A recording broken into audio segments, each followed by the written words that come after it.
спомнувајќи ги секогаш, алудирајќи на оние меѓународни денови кои што секогаш ги спомнуваме како ние во училиште. Светски ден на гушкање, на сакање, секогаш кога работиме тоа со малите деца, многу е лесно малите деца да се научат да сакаат и да се почитуваат меѓу себе, кога ќе им кажеме да се гушнат меѓу себе. Ако тоа родителите не можат да го направат, тогаш ние како наставници, како педагози тоа можеме да го направиме. Да ги научиме децата меѓу себе да се сакаат и да се почитуваат.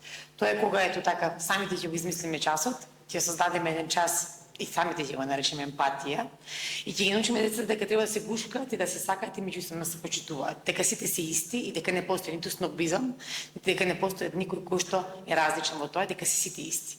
И само токму тогаш ние ќе создадеме место, средина, топла средина, каде што всушност секој детенце ќе биде топло, ќе биде топло добредојдено и секогаш што дете ќе има отворено срце и отворена душа да зборува отворено за своите проблеми или за она што постојано го гуши или за што не може да спие дома.